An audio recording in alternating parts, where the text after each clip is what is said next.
नमस्कार साथियों, मैं शंकर सातनकर। सार्थक पहल बदलाव हमसे है। मैं पुनः एक बार आप लोगों का स्वागत करता हूं। सार्थक पहल बैतूल, जिला बैतूल, मध्य प्रदेश का एक ऐसा संस्थान है जो मध्य प्रदेश लोक सेवा आयोग, यूजीसी नेट, एमपी सेट, शिक्षक पात्रता परीक्षा एवं विभिन्न भर्ती परीक्षाओं की जो तैयारी है वो ऑनलाइन ऑफलाइन मोड पर निःशुल्क करवाता है। और सार्थक पहल के माध्यम से मैं शंकर सातनकर, सहायक प्राध्यापक, आज आप लोगों के लेके आया हूँ रसायन शास्त्र में परमाणु, अणु, परमाणु संरचना, परमाणु मॉडल, डाल्टन का परमाणु मॉडल, नील बोहरबरी का मॉडल, संयोजकता, ये विभिन्न घटक जो है वो केमिस्ट्री के हम पढ़ने वाले हैं। और एक तरफ से छोटी और बड़ी से बड़ी अवधारणा को हम कंप्लीट पढ़ेंगे। तो मित्रों, ये हमारे वीडियो को देखें, साथ में नोट्स भी बनाएं। बड़ी अच्छी बातों पर चर्चा करने वाले हैं। ये मान के चले कि इससे संबंधित प्री में, मेंस में, किसी भी प्रकार के एग्जाम में कहीं ना कहीं से इससे संबंधित क्वेश्चन पूछे जाएंगे। तो बिल्कुल शुरू से आखिरी तक हमारे इस वीडियो को देखें। जिन्होंने अभी तक हमारे चैनल को लाइक नहीं किया है, शेयर नहीं किया, सब्सक्राइब नहीं किया है, तो हमारे चैनल को सब्सक्राइब कीजिए ताकि सार्थक पहल की जो ये पहल है वो अन्य लोगों तक भी पहुंच सके। सार्थक पहल किसी भी प्रकार की फीस की कभी कोई डिमांड नहीं करता है। तो आज हम लेके आए हैं केमिस्ट्री में अणु, परमाणु व परमाणु संरचना। तो सबसे पहले हम बात करते हैं डाल्टन का परमाणु सिद्धांत। बड़ी आराम से चर्चा करेंगे हम, कोई जल्दी नहीं, कोई हड़बड़ी नहीं, कोई कुछ नहीं। वीडियो हमारा लंबा हो सकता है लेकिन ज्ञान हमें पूरा प्राप्त करना है। तो हम बात कर रहे हैं परमाणु मॉडल, डाल्टन का परमाणु मॉडल, जो 1804 ईस्वी में डाल्टन द्वारा दिया गया था। और डाल्टन के अनुसार परमाणु को अविभाज्य तथा मूल कण के रूप में जाना जाता था। डाल्टन ने कब दिया ये? 1804 में। और क्या बोला इन्होंने? परमाणु को अविभाज्य तथा मूल कण के रूप में माना। लेकिन 19वीं शताब्दी में जो नए शोध एवं विभिन्न वैज्ञानिक प्रयोग सामने आए तो उनके अनुसार परमाणु को मूल कण न मानकर इसे अनेक कणों जैसे इलेक्ट्रॉन, प्रोटॉन, न्यूट्रॉन से बना हुआ स्वीकार किया है। इलेक्ट्रॉन, प्रोटॉन और न्यूट्रॉन से बना हुआ स्वीकार किया गया है। डाल्टन ने कुछ महत्वपूर्ण बातें बताई थी। प्रत्येक पदार्थ अत्यंत छोटे छोटे कणों से मिलकर बना होता है जिसे परमाणु कहते हैं। परमाणु अविभाज्य है। क्या बताया था इन्होंने? परमाणु अविभाज्य है, अर्थात रासायनिक विधि द्वारा सरल भागों में इसे विभाजित नहीं किया जा सकता। परमाणु को न तो नष्ट किया जा सकता है, न ही बनाया जा सकता है। डाल्टन का परमाणु सिद्धांत है क्या? परमाणु को न तो नष्ट किया जा सकता है और न ही बनाया जा सकता है। एक ही तत्व के सारे परमाणु, एक ही तत्व के सारे परमाणु भार, आकार तथा अन्य गुणों में समान होते हैं, किंतु दूसरे तत्व के परमाणुओं से भिन्न होते हैं। एक ही तत्व के परमाणु से समान होते हैं और भिन्न तत्व के परमाणु से भिन्न होते हैं। भिन्न भिन्न तत्वों के परमाणुओं के भार, आकार तथा अन्य गुणों में भिन्नता होती है और परमाणु मिलकर एक बड़े कण का निर्माण करते हैं जिसे वर्तमान में अणु कहते थे। पहले तो जो डाल्टन महोदय ने इन्हें यौगिक परमाणु कहा था, लेकिन वर्तमान में हम लोग इसे अणु कहते हैं। तो बात समझ में आ गई होगी। डाल्टन का परमाणु सिद्धांत कब प्रतिपादित किया गया था? 1804 में। 1804 में। तो परमाणु किसी तत्व के वे सूक्ष्मतम कण जिसमें उस तत्व के समस्त गुण मौजूद होते हैं। परमाणु स्वतंत्र अवस्था में नहीं रह सकता, बिना अपघटित हुए रासायनिक क्रिया में भाग लेते हैं तथा इससे अणु की रचना होती है। अब हम बात करेंगे अणु और परमाणु के संबंध में एक आगे की बात पढ़ते हैं हम। तो इटली के महान रसायनज्ञ एवोग्रेडो ने, एवोग्रेडो ये नाम भी हमें याद करना पड़ेगा, एवोग्रेडो, इटली के महान रसायनज्ञ एवोग्रेडो ने 1811 ईस्वी में, 1811 में यौगिक परमाणु को अणु के रूप में परिभाषित किया और उन्होंने बोला कि अणु दो प्रकार के कण हैं, एक अणु और परमाणु। ठीक है, परमाणु क्या है हमने पहले पढ़ लिया कि प्रत्येक पदार्थ छोटे छोटे कणों से मिलकर बना होता है जिसे परमाणु कहते हैं। परमाणु अविभाज्य है, परमाणु को न तो नष्ट किया जा सकता है और न ही बनाया जा सकता है।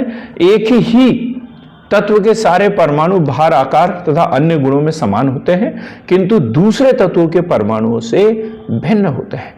भिन्न भिन्न तत्वों के परमाणुओं के भार, आकार तथा अन्य गुणों में भिन्नता होती है। अब हम बात करते हैं अणु की। तो अणु शब्द का नाम किसने दिया? तो एवोग्रेडो ने। किसने दिया? एवोग्रेडो ने। क्या कहा एवोग्रेडो ने अणु को? तो अणु किसी पदार्थ का सूक्ष्मतम कण होता है जो स्वतंत्र अवस्था में रह सकता है, जबकि परमाणु के बारे में पढ़ा हमने कि ये स्वतंत्र अवस्था में नहीं रह सकता, लेकिन अणु जो है वो स्वतंत्र अवस्था में रह सकता है। अणु किसी पदार्थ का सूक्ष्मतम कण होता है जो स्वतंत्र अवस्था में पाया जाता है। अणु किसी रासायनिक क्रिया में भाग नहीं लेता। भाग कौन लेता है रासायनिक क्रिया में? परमाणु लेता है, अणु नहीं।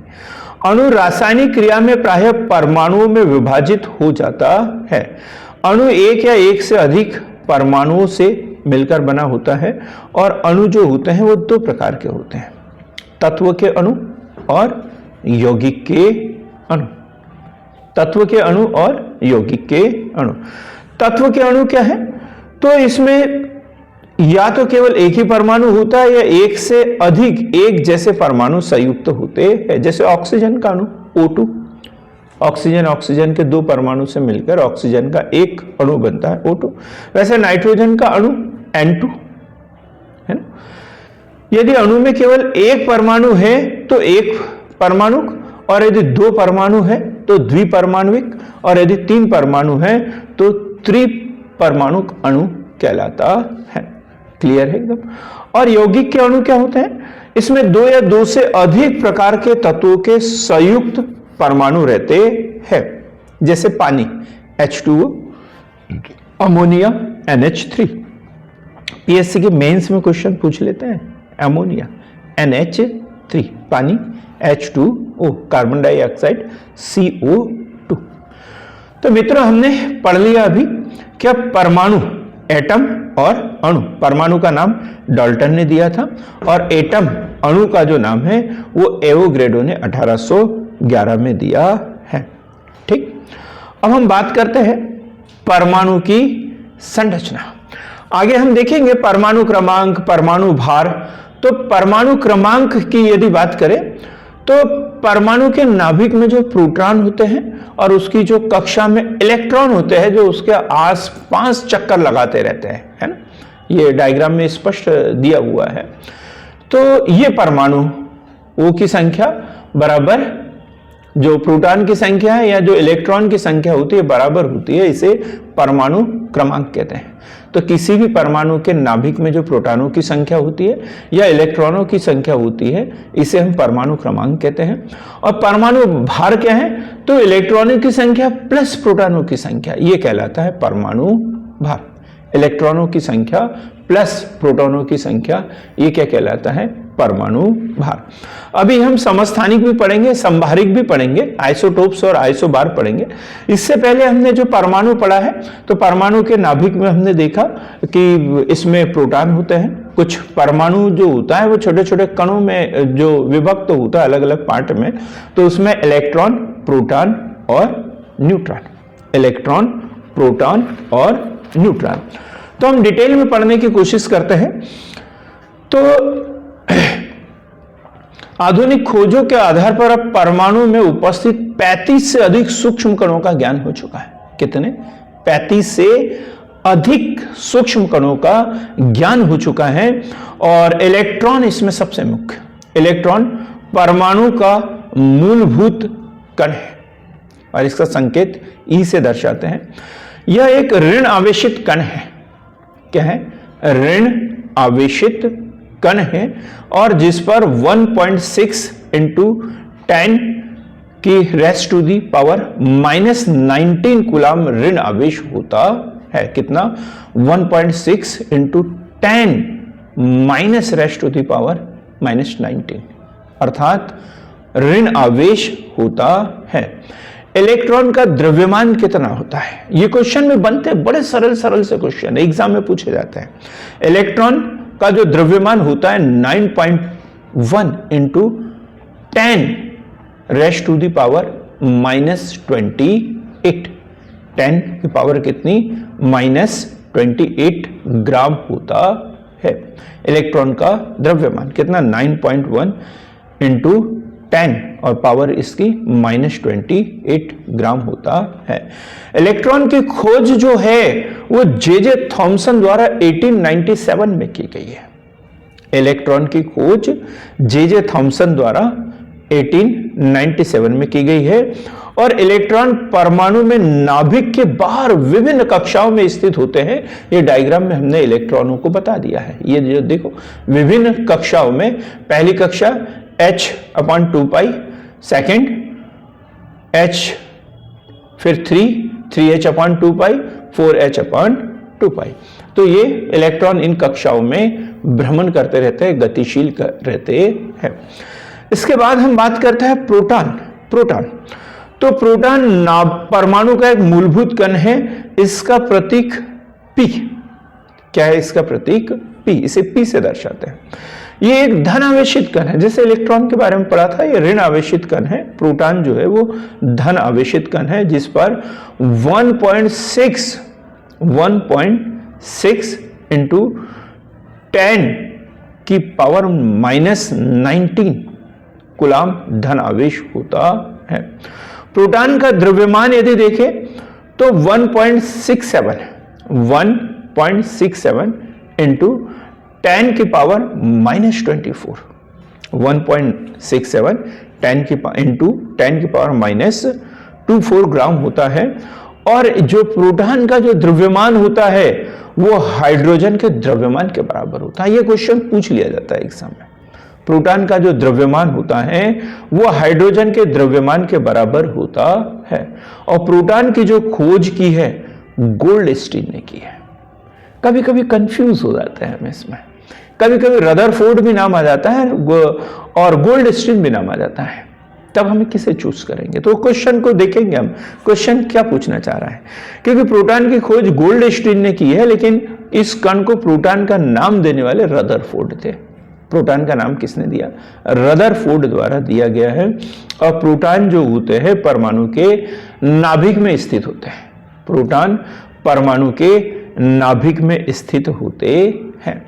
तो परमाणु के विभिन्न कण, सूक्ष्म कण, इसमें हमने इलेक्ट्रॉन पढ़ा, प्रोटॉन पढ़ा। इलेक्ट्रॉन की खोज जे थॉमसन द्वारा, प्रोटॉन की खोज गोल्डस्टीन द्वारा और नामकरण जो है रदरफोर्ड द्वारा किया गया। अब हम देखेंगे न्यूट्रॉन N, ठीक। तो न्यूट्रॉन परमाणु का मूलभूत कण है, इसका प्रतीक N होता है। न्यूट्रॉन पर कोई विद्युत आवेश नहीं होता। जैसे इलेक्ट्रॉन पे माइनस होता है, प्रोटॉन पे प्लस होता है, लेकिन न्यूट्रॉन पे कोई आवेश नहीं होता। अर्थात ये जो कण होता है विद्युत का न्यूट्रल होता है, उदासीन होता है। कैसा होता है ये, न्यूट्रल या उदासीन होता है।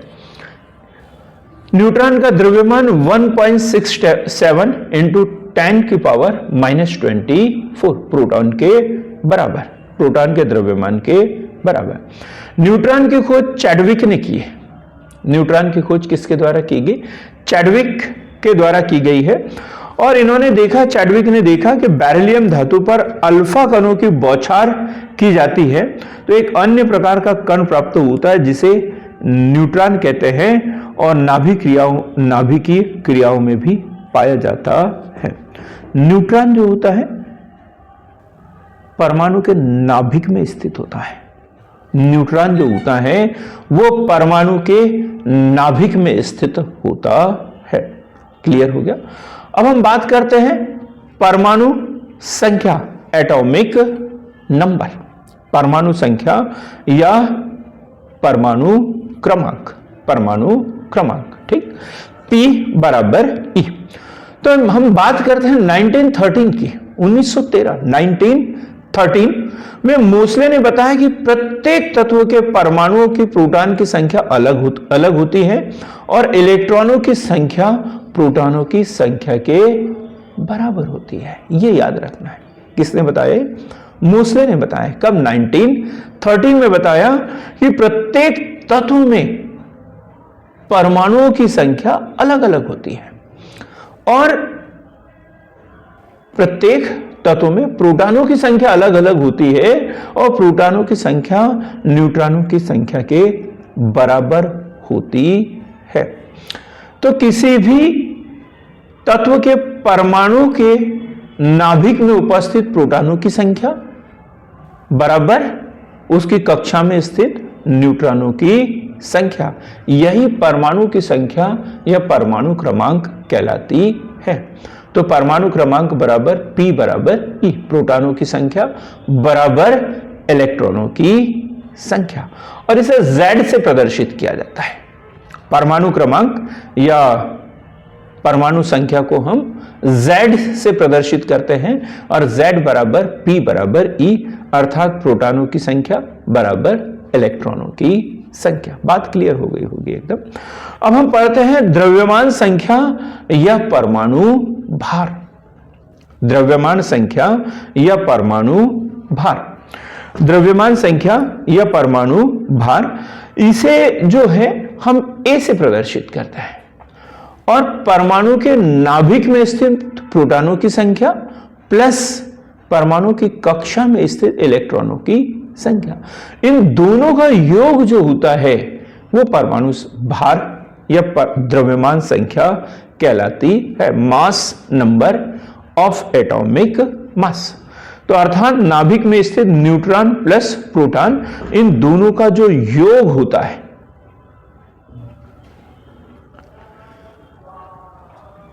न्यूट्रॉन और प्रोटॉन, ठीक। तो प्रोटॉनों और न्यूट्रॉनों की संख्या के बराबर होता है परमाणु भार, प्रोटॉन प्लस न्यूट्रॉनों की संख्या, और इसे हम कहते हैं कुल न्यूक्लियनों की संख्या भी कहते हैं, इसे न्यूक्लियनों की संख्या भी कहते हैं। मित्रों, अब हम पढ़ेंगे आइसोटोप्स, समस्थानिक और आइसोबार समभारिक। ये क्वेश्चन बड़े इंपॉर्टेंट है, बड़े इंपॉर्टेंट है, हर एग्जाम में ये क्वेश्चन पूछे जाते हैं। समस्थानिक अर्थात आइसोटोप्स,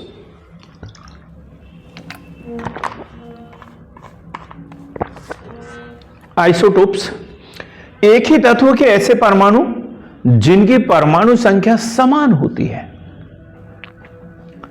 जिनकी परमाणु संख्या समान होती है किंतु परमाणु भार या द्रव्यमान एटॉमिक मास जो होता है अलग अलग होता है। क्या? एक ही तत्व के परमाणु जिसमें परमाणु संख्या समान हो लेकिन परमाणु भार अलग अलग हो, समस्थानिक कहलाते हैं, समस्थानिक कहलाते हैं। समस्थानिक का उदाहरण यदि हम देखें तो Cl 1735 या Cl 1737, ये अलग अलग। तो किसी तत्व के सारे समस्थानिकों के रासायनिक गुण तो समान होते हैं लेकिन भौतिक गुण अलग अलग होते हैं। जैसे हाइड्रोजन के 3 समस्थानिक हैं, प्रोटियम, ड्यूटेरियम और ट्राइटियम। प्रोटियम, ड्यूटेरियम और ट्राइटियम, अर्थात protium 1H1, deuterium 1H2, tritium 1H3। तो परमाणु क्रमांक सबका बराबर है 1H 1H 1H, लेकिन परमाणु भार भिन्न भिन्न है, जैसे H1, H2, H3। तो एक ही तत्व के परमाणु जिनका परमाणु क्रमांक समान हो, परमाणु भार भिन्न भिन्न हो, आइसोटोप्स या समस्थानिक कहलाता है। अब हम बात करते हैं आइसोबार्स, समभारिक। आइसोबार्स अर्थात समभारिक, आइसोबार अर्थात समभारिक। तो भिन्न भिन्न तत्वों के ऐसे परमाणु जिनके परमाणु द्रव्यमान समान हो, परमाणु द्रव्यमान समान हो किंतु परमाणु क्रमांक भिन्न भिन्न हो, अर्थात भिन्न भिन्न तत्वों के परमाणु क्रमांक भिन्न है किंतु परमाणु भार समान है, परमाणु भार समान है, समभारिक कहलाते हैं। जैसे 18Ar40, 19K40, 20Ca40, 20Ca40। तो समभारिक के भौतिक तथा रासायनिक गुण अलग अलग होते हैं क्योंकि समभारिक भिन्न भिन्न तत्वों के परमाणु होते हैं और आवर्त सारणी में भी इनको अलग अलग स्थान पर रखा जाता है। आवर्त सारणी में भी इनको अलग अलग स्थान पर रखा जाता है। अब समावयी, आइसोमेरिज्म, समावयी। तो अणुसूत्र समान संरचना और सूत्र जो होता है भिन्न होता है तो उसे क्या कहेंगे हम? समावयी कहेंगे। अब हम बात करते हैं सम न्यूट्रॉनिक। मैंने यहां पीडीएफ में नहीं लिखा है, फिर भी हम देखेंगे सम न्यूट्रॉनिक, आइसोटोन्स। आइसोटोन्स बहुत कम किताबों में देखने को मिलता है, आइसोटोन्स या सम न्यूट्रॉनिक। तो विभिन्न तत्वों के ऐसे परमाणु जिनमें न्यूट्रॉनों की संख्या समान होती है सम न्यूट्रॉनिक कहलाते हैं। क्या? विभिन्न तत्वों के ऐसे परमाणु जिनमें न्यूट्रॉनों की संख्या समान होती है सम न्यूट्रॉनिक कहलाते हैं। जैसे कार्बन की बात करें, कार्बन की बात करें तो 6C14, नाइट्रोजन की बात करें तो 7N15, ऑक्सीजन की बात करें तो 8O16 में न्यूट्रॉनों की संख्या समान अर्थात 8 है, 8 है। इसी प्रकार एलोट्रोफी अर्थात अपर रूप, अपर रूप एक ही तत्व के भिन्न रूप, एक ही तत्व के भिन्न रूप अपर रूप कहलाते हैं। जैसे हीरा और ग्रेफाइट, हीरा और ग्रेफाइट कार्बन के अपर रूप है। तो ऐसा अर्थात ऐसे एक ही तत्व के विभिन्न पदार्थ जो भौतिक रूपों में अलग अलग होते हैं लेकिन रासायनिक गुणों में एक समान होते हैं, अपर रूप कहलाते हैं। जैसे हीरा और ग्रेफाइट दोनों कार्बन के अपर रूप है। अब हम बात करते हैं परमाणु संरचना मॉडल, परमाणु संरचना मॉडल। तो परमाणु संरचना मॉडल हम पढ़ेंगे। तो परमाणु संरचना मॉडल में हम सबसे पहले जे थॉमसन का परमाणु संरचना मॉडल पढ़ेंगे, जे थॉमसन, और उसके बाद में हम रदरफोर्ड का परमाणु संरचना मॉडल भी पढ़ेंगे, रदरफोर्ड का परमाणु संरचना मॉडल भी पढ़ेंगे। तो जे थॉमसन ये परमाणु से संबंधित पहला मॉडल था और 1904 में प्रतिपादित किया। जे थॉमसन का जो परमाणु मॉडल है कब सामने आया? 1904 में, 1904 में। और क्या बोला इन्होंने? इनके एक विचार था कि परमाणु एक दृढ़ गोलाकार धन आवेशित पिंड है। परमाणु क्या है? एक दृढ़ गोलाकार धन आवेशित पिंड है जिसका समस्त धन आवेश एक समान रूप में गोले में वितरित रहता है तथा परमाणु के ऋण आवेशित इलेक्ट्रॉन धन आवेश के बीच वितरित अथवा बिखरे हुए रहते हैं। एकदम क्लियर, एकदम। क्या बोला इन्होंने? परमाणु क्या है? दृढ़ गोलाकार धनावेशित पिंड है जिसका समस्त धन आवेश एक समान रूप से गोले में वितरित रहता है तथा परमाणु के ऋण आवेशित इलेक्ट्रॉन धनावेश के बीच बिखरे हुए रहते हैं। इसे तरबूज मॉडल भी कहते हैं। क्या कहते हैं इसे? तरबूज मॉडल। जैसे तरबूज में देखो तो वो उसके जो बीज होते हैं ना बिखरे हुए अलग अलग जगह पर, तो वैसे ही इसमें इलेक्ट्रॉन जो होते हैं वो परमाणु में विभिन्न स्थानों पर बिखरे हुए रहते हैं। ये जो थॉमसन के अनुसार परमाणु जो है, परमाणु का द्रव्यमान पूरे परमाणु पर एक समान रूप से बटा हुआ रहता है। जबकि हम बाद में देखेंगे तो परमाणु का जो द्रव्यमान होता है वो एक बीच में एक सूक्ष्म जगह पर केंद्रित होता है, लेकिन इन्होंने क्या बोला कि परमाणु पर एक समान रूप से बटा होता है और परमाणु की त्रिज्या जो है 10⁻⁸ सेंटीमीटर या 10⁻⁻10 मीटर तक होती है, उन्होंने ये बोला। हाँ, तो इसे प्लम पुडिंग मॉडल या तरबूज मॉडल भी कहा जाता है। आगे हम देखेंगे इसकी यदि कमियां देखें तो मॉडल द्वारा धनावेशित भाग के अंदर इलेक्ट्रॉन के ऋण आवेश से उपस्थित होने का कारण नहीं समझाया जा सका कि धन आवेशों के बीच में ऋण आवेश कैसे उपस्थित होता है। इस मॉडल को रदरफोर्ड के अल्फा प्रकीर्णन प्रयोग के परिणाम द्वारा नहीं समझाया जा सकता है। अब हम देखेंगे रदरफोर्ड का परमाणु मॉडल, बड़ा महत्वपूर्ण है, ये अक्सर एग्जाम में पूछा जाता है। यह 1911 में प्रकाशित हुआ था। रदरफोर्ड की संरचना का वर्तमान ज्ञान रदरफोर्ड के इसी मॉडल पर आधारित है जो उन्होंने 1911 में प्रकाशित किया था। और इन्होंने क्या किया था, अल्फा प्रकीर्णन का प्रयोग किया था। यह क्वेश्चन अक्सर पूछा जाता है, अल्फा प्रकीर्णन, अल्फा किरणों की बौछार की थी। उन्होंने क्या किया, एक पतले स्वर्ण पत्ती जिसकी मोटाई 0.0004 सेंटीमीटर, 0.0004 सेंटीमीटर, इतनी पतली पट्टी पर रेडियो एक्टिव पदार्थ से प्राप्त अल्फा कणों से आघात किया, अल्फा कणों से आघात किया। और उसमें क्या देखा उन्होंने ये देखा कि अधिकांश अल्फा कण स्वर्ण पत्र से विक्षेपित हुए बिना सीधी रेखा में चले जाते हैं। और क्या, अधिकांश अल्फा कण स्वर्ण पत्र से विक्षेपित हुए बिना सीधी रेखा में चले जाते हैं। कुछ अल्फा कण विभिन्न कोण बनाते हुए अपने पूर्व पथ से विक्षेपित हो जाते हैं। कुछ तो ऐसे सीधे के सीधे चले जाते हैं, सीधे के सीधे, और कुछ इस तरीके से दिशा बदल देते हैं, कुछ इधर चल जाते हैं, कुछ इधर, कुछ इधर, कुछ इधर। और कुछ कण जो बहुत कम होते हैं वो सीधे जाते हैं और टकरा कर उसी मार्ग से वापस आ जाते हैं। आप इमेजिन करें और ऐसा डायग्राम बनाने की कोशिश करें। बीच में एक हम स्वर्ण पत्र बनाएंगे, उसके ऊपर अल्फा कणों की बौछार करेंगे, देखेंगे कि कुछ तो सीधे सीधे निकल जाते हैं, कुछ बीच वाले होते हैं जो विक्षेप मार्ग से भटक जाते हैं, और जो सबसे बीच में वो मार्ग से वापस आ जाते हैं।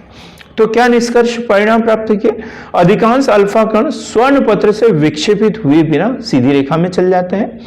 कुछ अल्फा कण विभिन्न कोण बनाते हुए अपने पूर्व पथ से विक्षेपित हो जाते हैं या भटक जाते हैं, और विक्षेपित कणों में से बहुत कम, लगभग 20,000 में से एक अल्फा कण, 20,000 में से एक अल्फा कण स्वर्ण पत्र से टकराकर अपने पूर्व मार्ग में ही वापस लौट जाता है, पूर्व मार्ग में ही वापस लौट जाता है। तो इस आधार पर उन्होंने क्या निष्कर्ष निकाले जो आपके सामने लिखे हुए, परमाणु का आकार गोलीय होता है, परमाणु का अधिकतम भाग खाली होता है, तभी तो वहां से अधिकांश स्वर्ण कण जो है, अल्फा कण जो होते हैं, सीधे के सीधे आर पार निकल जाते हैं, क्योंकि वो खाली है, वहां द्रव्यमान नहीं के बराबर है। और परमाणु के केंद्र में एक छोटा परंतु भारी नाभिक होता है, और यहीं पर संपूर्ण द्रव्यमान होता है। और नाभिक के चारों ओर वृत्ताकार कक्षा में इलेक्ट्रॉन चक्कर लगाते हैं, ये उन्होंने निष्कर्ष निकाले। यदि हम इसको फिर से देखें, अन्य शब्दों में देखें, तो अधिकांश अल्फा कण बिना विचलित हुए स्वर्ण पत्र के आर पार सीधे निकल जाते हैं, जिससे ये निष्कर्ष निकलता है कि परमाणु का अधिकांश भाग खोखला है और आवेशहीन है, खोखला है और आवेशहीन है। इसी प्रकार कुछ अल्फा कण स्वर्ण पत्र से टकराने के पश्चात विभिन्न कोणों पर विचलित हो जाते हैं, क्योंकि अल्फा कण धनावेशित है। अतः परमाणु के भीतर एक धनावेशित केंद्र होना चाहिए जिससे अल्फा कण विक्षेपित हो जाते हैं, और इसी भारी धनावेशित केंद्र को नाभिक कहते हैं। और अंतिम निष्कर्ष क्या बताया, लगभग 20,000 में से एक अल्फा कण स्वर्ण पत्र से टकराकर पुनः स्रोत की ओर लौट आता है, जो यह दर्शाता है कि परमाणु का जो नाभिक होता है परमाणु की तुलना में अत्यंत सूक्ष्म होता है। परमाणु का जो नाभिक होता है वो परमाणु की तुलना में अत्यंत सूक्ष्म होता है और उसी नाभिक में संपूर्ण धनावेश पाया जाता है। उसी नाभिक में संपूर्ण धनावेश पाया जाता है। इसके बाद में हम देखते हैं नील बोर्स का परमाणु मॉडल। नील बोर का परमाणु मॉडल, क्योंकि इन्होंने जो रदरफोर्ड द्वारा जो व्याख्या की गई थी तो उसमें कुछ कमियां भी थी, जैसे परमाणु के स्थायित्व की व्याख्या न कर पाना, परमाणु के स्थायित्व की व्याख्या न कर पाना, परमाणु के स्थायित्व की व्याख्या न कर पाना। और यदि हम देखें तो परमाणु के विविक्त स्पेक्ट्रम की व्याख्या न कर पाना, डिस्क्रिएट जो स्पेक्ट्रम ऑफ एटम है उसकी व्याख्या न कर पाना। और इसके लिए 1913 में नील बोर द्वारा मॉडल प्रस्तुत किया गया जिसे क्वांटम यांत्रिकी मॉडल कहते हैं। क्या बोलते हैं जिसे? क्वांटम यांत्रिकी मॉडल कहते हैं। तो नील बोर का जो मॉडल था उन्होंने स्पष्ट जो है तो परमाणु एक अति सूक्ष्म कण है जिसके केंद्र में नाभिक होता है, जिसके केंद्र में नाभिक होता